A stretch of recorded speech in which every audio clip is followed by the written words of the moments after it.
Hey there, No Labels, No Limits podcast listeners. Sarah Box here, and I'm thrilled to welcome you to today's show. We are going to meet Donna Blevins. Donna is really unique. We've not had anybody quite like Donna on the show before. And let me tell you something that you won't be able to tell because you don't have video of Donna, but Donna is a 6'5" professional poker player, as well as a motivational speaker and author. And she has such a unique take on her approach to life and on being successful. But beyond that, she's also an author. She is a coach to poker players, and there's some very interesting lessons that apply to all of us from that. So, Donna, with that as just a miniature introduction to you, what else would you like to share with our listeners before we dive in and have some fun? Well, I just have to say, you said a miniature introduction for a 6'5" tall woman. I had to laugh at that.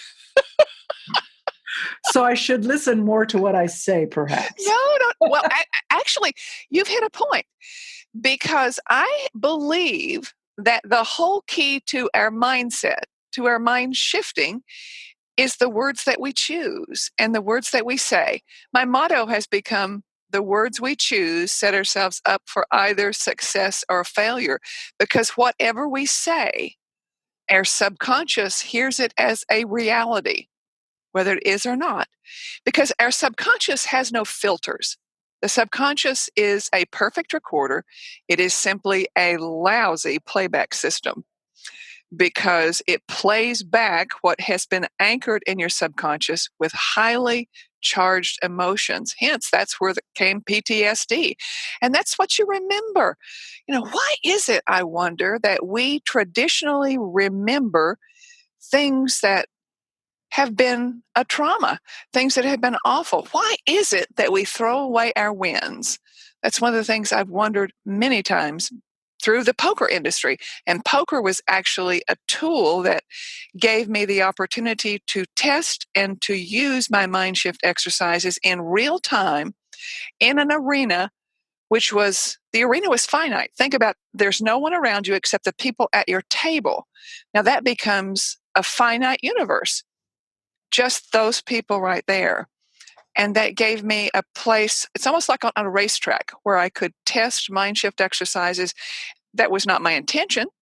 But when I would say to my coaching clients, just shift your mindset, they'd go, how the heck do I do that? Because predominantly I've worked with, I call left brain people, left brain being that logical area of your brain, with right being the creative. And women most often are right brain, men most often are left brain. But there are those of us who are hybrid. Fortunately, I'm blessed because I can bounce back and forth between the right and left brain, although sometimes that does make me scattered. So it's a case of anchoring myself into a stable place. So let's go back before you even came into any of this. I know before we started recording and we were chatting a little bit, you said you've been doing mind shift work since you've been very young. And I think if you can tell us some of your story, because it isn't like you just arrived at this place without your own bumps and bruises. You've got some knowledge to share along the way. So tell us a little bit about that, and we'll just go from there. Okay. I believe that the mind shifting started when I was 6 years old, because at the age of 6, living in the mountains of Virginia, the southwestern corner, in the coal mining camps, I had tuberculosis. There were 25% of the people in that area who had tuberculosis. And by the way, a little side note, did you know that people who have tuberculosis are more likely to have their growth stunted? I can't even go down that rabbit trail with you right now, because How tall would you have been? Who knows? But in those days, they didn't know what to do. This was 1955, and you can do the math about my age. I was 6 years old, and they did a biopsy. And during the biopsy, my heart stopped. And they removed the lower left lobe of my lungs, and there was so much infection around my heart stopped. And it stopped for 6 minutes. And when your heart stops for more than 4 minutes, the medical community believes that you will have brain damage. And I was in that place that today it's called a near-death experience. But Sarah, I was near nothing. I was there. I was in the light. There was not an entity, but I was completely in the light and I was in joy. It was such bliss. It was such happiness. But here's the key. I was no longer 6. I was ageless. I was 143. All of a sudden, I was in that point of being completely aware. I sometimes think I plugged into the universal library in the sky. And when I came back, because I was in this light, and then I looked down and I was looking at the shell body, and people were running around. It was in the operating room, and I'm saying, just let her go. Just let it go. And it was almost like there was a boot that booted me back into the body. And when I woke, I believed that I had to be quiet because I was afraid to speak because I was no longer 6. And in those days, if I had shared where I had been, I would have been put into a state mental hospital. So I said not a word for 2 solid weeks. And they were convinced I'd had brain damage. And 2 weeks passed, and all of a sudden I thought, I better speak. And I said, what's for dinner? Every kid's question. That's right. What's for dinner? And they went, and then I just started speaking, and they just had no idea what was happening. And I never shared that until I was 16 years old, and I shared it very privately. But, by the time you're 16, the hormones take off. And even though I was in a different place and I had been doing this thinking differently, I didn't have the words for it. But the hormones then took off, and I spent the next 40 years practicing how to be an idiot human. And I did one thing after the other and made mistakes and ended up in serious traumas and abusive situations. But I want to tell you this today, that I love who I am and I love where I am. And the only way I can be who I am is to have experienced all of that. So when someone comes to me that might be an executive, might be a manager, might own a business, might be an entrepreneur, and they're talking about things that have given them great grief and the trauma they're having, most of the time I can say, okay, I've been there. I've done that. I understand where you are. Now let's figure out how to shift you away from it. So when people, let's just take that kind of setup that you were kind enough to do.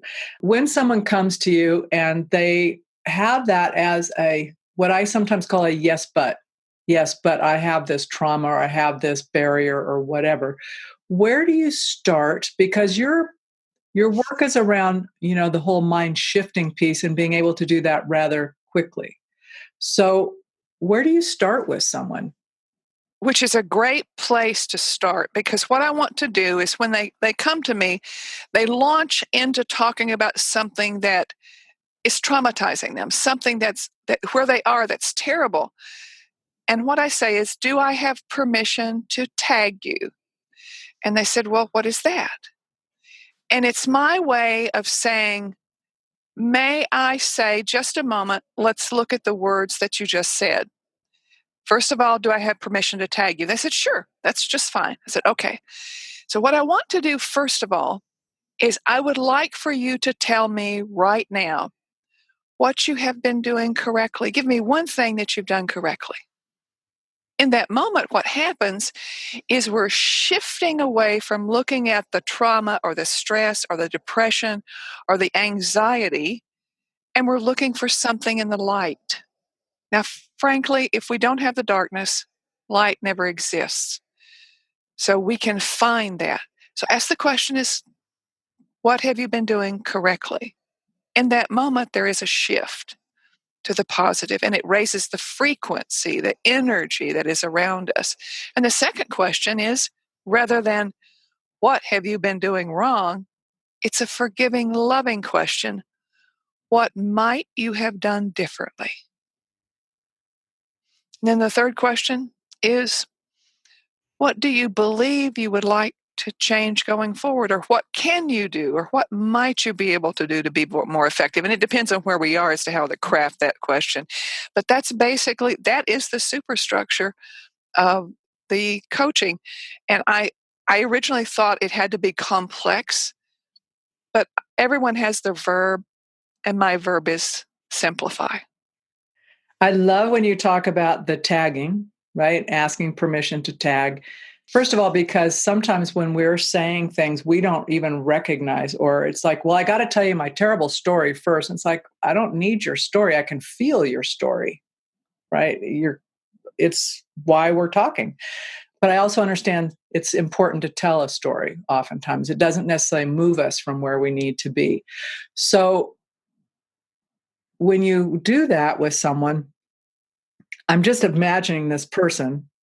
And now the shift is from talking about what might have been different or what would I like to have done differently. Where do you go from there? We pick an action piece. I want you to understand that there is no way for anyone to do wholesale changes on everything. We pick one thing because just making one simple change can be impactful. And I have a signature mind shift exercise that is called, isn't that interesting? It's 7 steps. You can go through it really quickly. And I've had people tell me that has been life changing and in many instances, even life saving. And they'll come back to me in a couple of weeks and they might say, well, Donna, it's no longer working. And I said, oh, okay. How many times have you been doing the mind shifting exercise? And they'll say, well, I only did it once. I said, oh, okay. How many times do you take a shower? So we have to realize that mind shifting is a practice. It's learning how to shift our mindset on a dime, but we need to practice. It's just like driving a car. It's just like shifting through a manual transmission, even though I realize that there's a lot of people who will hear this, who will say, I have no idea how to shift a manual transmission, but I do want you to learn how to do that because the concept of pretending like you're shifting in a four-speed manual transmission, moving your legs, moving your feet, pretending like you're pressing on the clutch and then looking over, you're engaging the physicality because when you ask your brain to do some things that are physical during a mind shift exercise, you're focused on that. Your brain focuses on what you're thinking in an easy way when you add the physicality to it because we have a mind body spirit connection that is fluid and it's ever moving. And when we have our brain engaged by doing things that are physical, it keeps our mind focused to a higher level. Are there in this, isn't that interesting? Can you talk a little bit about that? Like, is that, so for instance, I'm going to make up a situation. I'm in a business situation. I'm in a meeting and somebody says something totally off the wall. And my gut is like, I'm thinking, I can't let that pass. I'm thinking, you could let that pass. So there's all this inner dialogue thing going. And I'm thinking, oh, that's not good. It's going to have these whatever. Right. But I'm still not, I'm just in this, I'm no longer present, right? I'm in my head doing this back and forth. So would that be an instance where I could apply isn't that interesting and get myself reconnected and in a different state to be aware of what's going on? Yes, you can, as long as you've practiced the 7-step process to the point that it becomes natural. It's kind of like learning to type, but people don't type today because they keyboard. They keyboard. Okay. So, but still, when you start, if you're going to have a keyboard in front of you, it still takes a while. If you want to be able to do it fast, it takes a while to find that. Mm-hmm. to find out. So now you can put your fingers on it and just go about it because you do it. So as long as you've gone through the process and done this, and I call it the 10-minute a day mind shift master plan, because all you need to do is to spend 10 minutes a day practicing a mind shift exercise. And I suggest that you practice one for at least a week, as in reality, it takes about 6 times doing something before we truly integrate it. But if you take one and use it for about a week and then change to another one for the next 7 days, it gives you some variety. But once you become accustomed to doing that, you can literally say, And what happens is your brain knows how to shift through the process, the 7 steps, and move you to that place that is mindful and can release it with a simple, And I've had people that I actually would do on-air extemporaneous coaching in when the podcast was first started out with poker coaching. I would have people contact me and say, would you come on our poker show and coach some players? And I said, sure. My coach's coach, which happens to be my husband, by the way, I let you know I'm 6'5" and he's 5'3", but I thought I'd give you that visualization just so that you have something to chuckle at. And I would go on a live radio show. And I said, I want to coach someone that I know nothing about, someone that's a new person to me. And we'd actually go through this process. And I had some other questions that I would ask of a poker player who wanted to be coached, who said that he was going to go to Atlantic City the next week for his next bad beat. And bad beat in poker means a really bad loss. And when he said, I'm going there for my next bad beat. And that's when the words came out of his mouth. And I said, would you like to shift away from that? And he said, I don't understand what you mean. You need to set your intention. You've just set an intention that you're going to lose. Would you like to shift from that?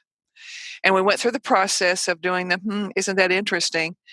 And he messaged me on Facebook and said, all week long at work, I've been doing, isn't that interesting? And my boss that he had originally been really upset at, he didn't have this anxiety towards his boss. And his boss came up to him and said, what is so interesting?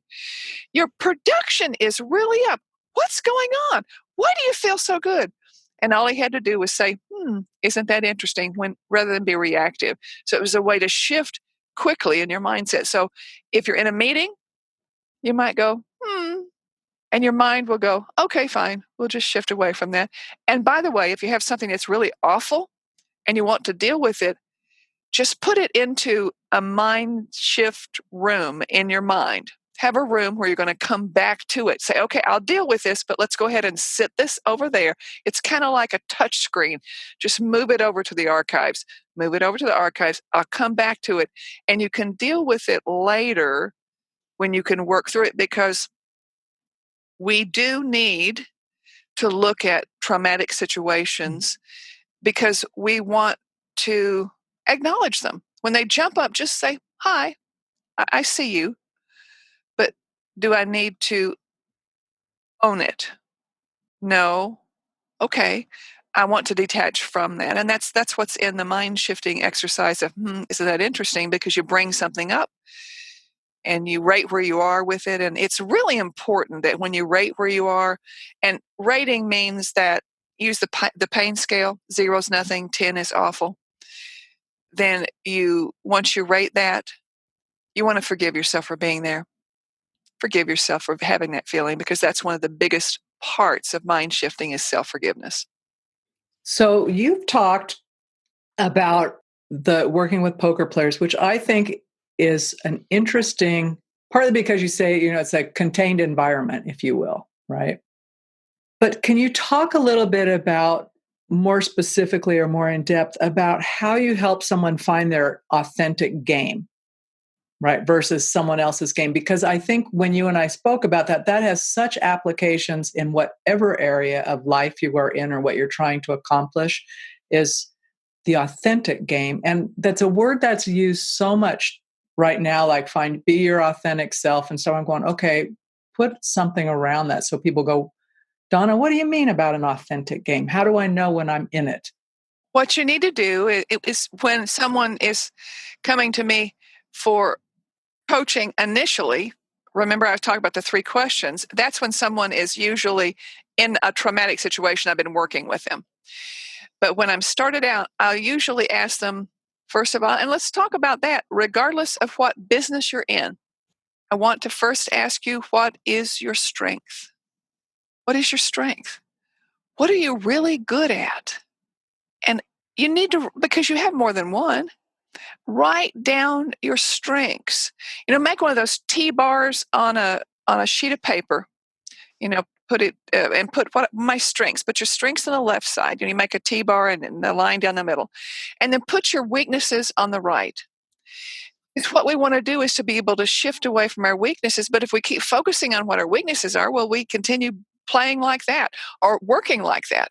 Or if someone is really anxious at work or someone is fearful of sales, they have trouble closing people. Well, that's the fear. Then if they're having that, I want to find out what's your strength. It's finding out what that strength is and magnifying that. Because regardless of what industry you're in, most of the time you're going to be focusing on your weaknesses. Find your authentic game by finding out what your strengths are and applauding that. When you do something correct, and people say right, but I shy away from using the words right and wrong because that's judgmental. But when you're doing something correctly, applaud yourself for that.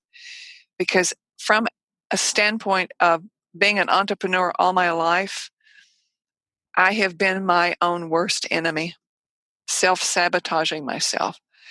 And I realized that I needed to applaud myself regardless of what I was doing, find something in that I've been doing correctly. So you want to look at your strengths. That's how you find your authentic game, is to look at your strengths and figure out how you can bring those strengths into what you're doing. If your strengths fail to fit in what you're doing, maybe what you're doing is something that is counterproductive for you. Maybe you should be something. It would be better. The should. I never should on yourself, Donna. The should word does not exist. Not does not exist. Oh my goodness. So what you want to do is you want to figure out if your strengths belong someplace else, fit poorly in what you're doing. Maybe what you're doing is different than what would be best for you to do something else. Did that make sense? I think that's a really important point to make, because sometimes I know in my own life, but then in also working with folks, there's this thing about, well, I should be better at X, right? I'm thinking, why would you expect that? That's not who you are, and it's not who you've communicated you are, or even your desire to be there. I had a call with someone this morning. They said, I'm going to give up my accounting to someone. They told me they could do it better and faster than me. And she goes, I'm finally at a place where I'm good with that. And I'm thinking, I said, why wouldn't you be? It's never been something you liked doing. But the only reason she thought she should do it, right? That's right. And then but the lightness in her after that was like, yeah, I'm not doing that. I've got other things which are very special gifts to her. So, in fact, sorry that I stepped on you. You just brought something to mind that I would like to share that is a fast mind shift exercise that I want to share with everyone in the sound of our voices. And I'd like for you, first of all, is there something that you've done today that you're really proud of, Sarah? You don't have to tell me what it is. Okay, so what I want you to do is put your hand on your heart, your right hand on your heart. Okay, is your hand on your heart now? It is on my heart. I want you to take your left hand. I want you to reach over, and I want you to take a hold of your right elbow. Pull your right elbow towards the center. Leave your hand on your body. Keep going. Keep right in the center. And right now, your hand is probably on your back. Is that correct? It is. I want you to pat yourself on the back and say, "Atta girl." Atta girl. It is the most fun mind-shifting exercise I've ever done. It's not in the book because I've done it so many times. I need to put it in another book. I've had so many little tiny mind shifts that you can do. But remember, you're bringing a physicality into it. And by doing something physical, my brain is attuned to doing that. My brain is thinking about that. I'm feeling my hand on my back, and now I'm patting myself on the back, and it gives you a chuckle and makes you laugh. And that laughter is such good medicine. That's a really great exercise too. And I'm thinking about as someone who facilitates groups, that's a great icebreaker. It's like, let's just start from a place of recognizing something we've each brought with us. Oh, thank you. I will do that. I'm talking at a chamber next month, and they contacted me and said, "What are you going to talk about?" I was trying to figure out some way to do an icebreaker, and that's it. Thank you There so you much go. for that. Thank you.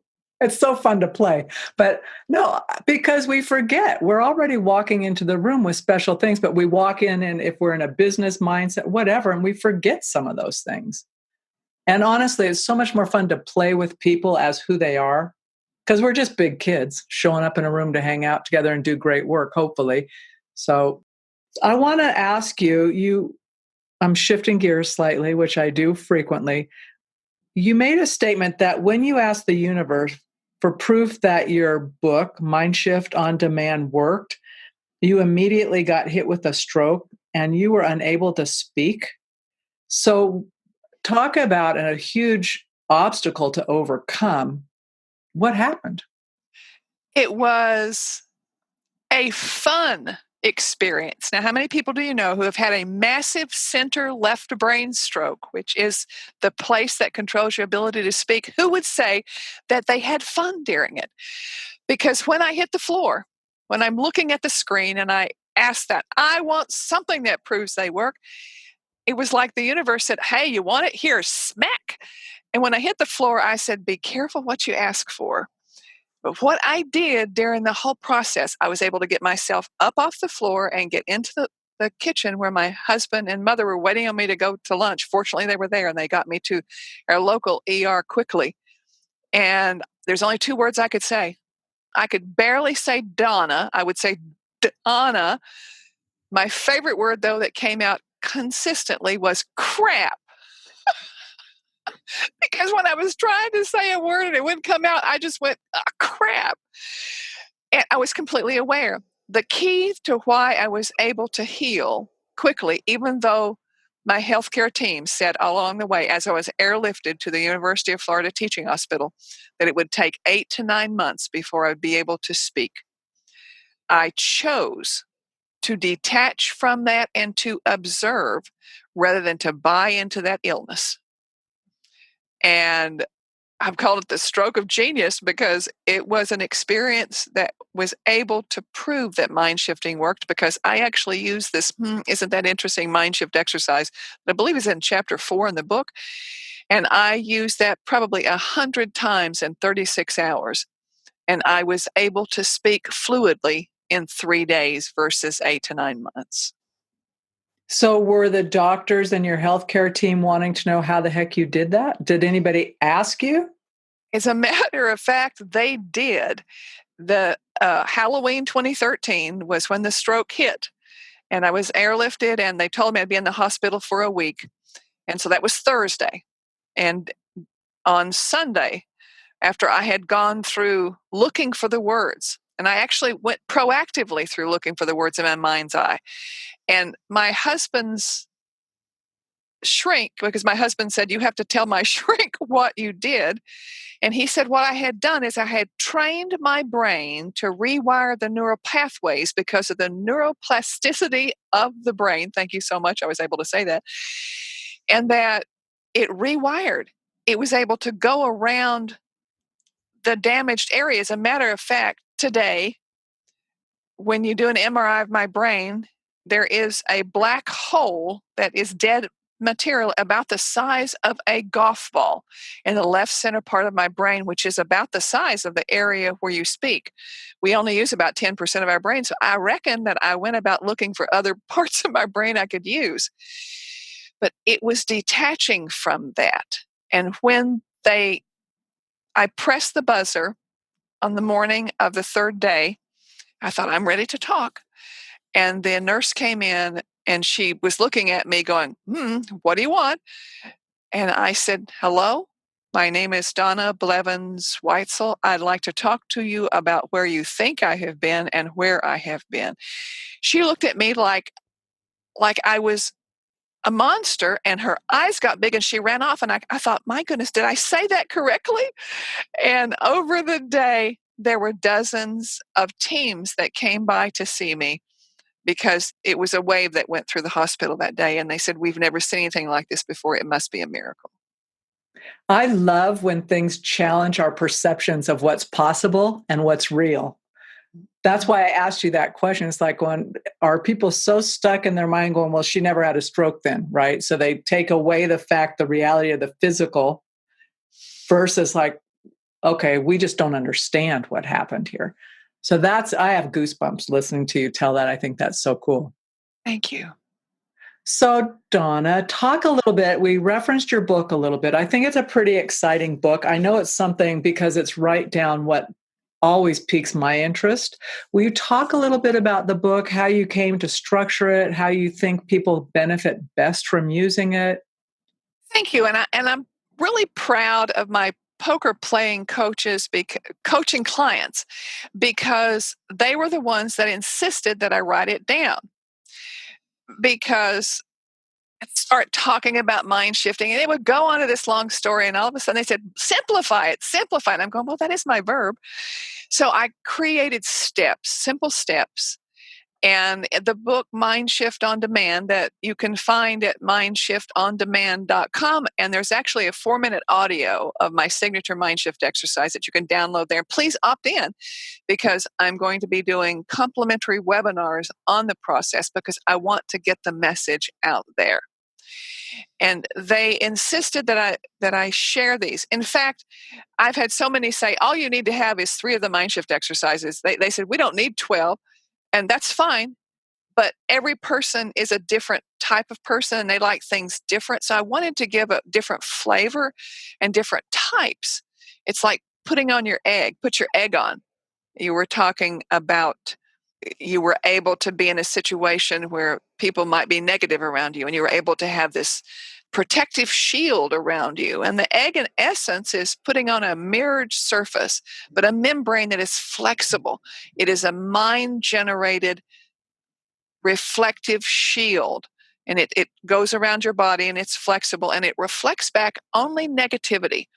And it allows anything that's positive to come through it and to you, and you can absorb the negative. Now, it reflects the negative back, not to where it began. We don't want to create bad karma.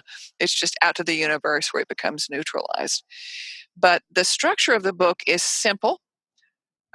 There's 15 chapters and there's 12 mind shift exercises. And in the back of the book, I created what I call a Rolodex. And I know that there's a lot of people, and the millennials have no idea what a Rolodex was, but it's like your phone contact list is on a wheel. But I made a Rolodex because I wanted to simplify each one of this into a one page. So you could go to there and see what it was called, give a synopsis of it, a real simple, quick shift. And shift at a glance is what I call it. And then where you can look back at it. So I wanted something to be really easy. And I also made sure that it was on Kindle. And it was put on Kindle last year on Veterans Day. And I just did one tweet. And not that I have a huge Twitter following. By the way, if you want to follow me on Twitter, go to Big Girl Poker.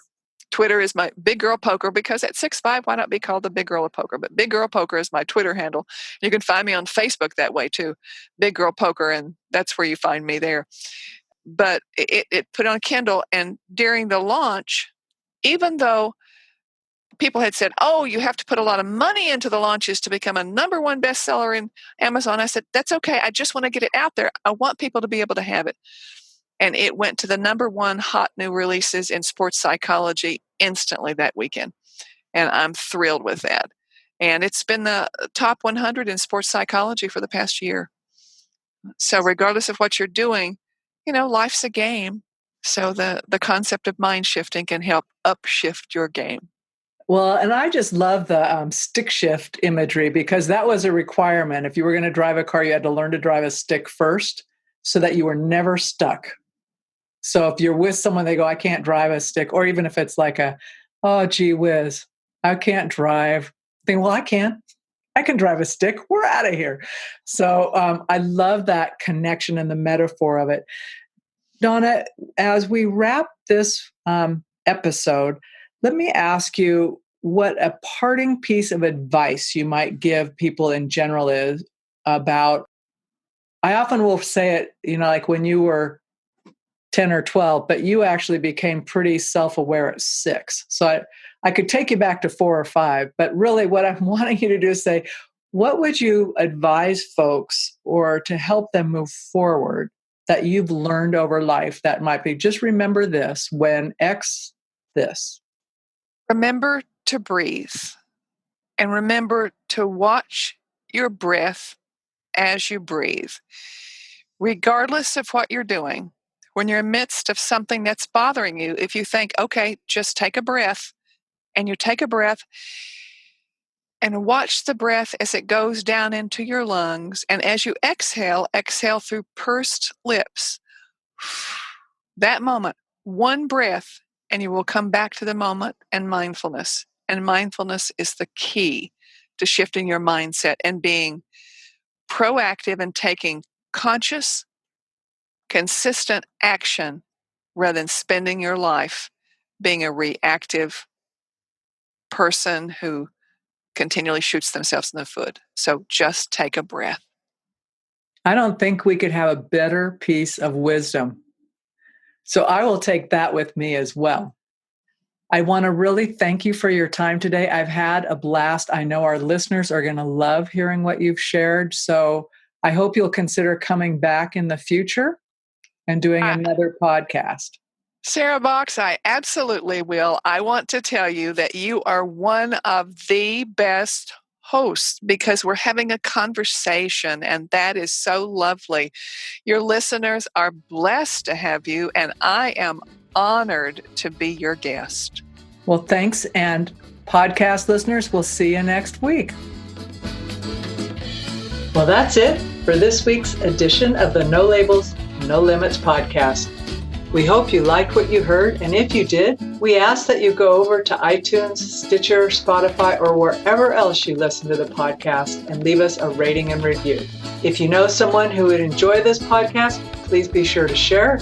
And until next time, have a great week living a no labels, no limits, and no excuses life.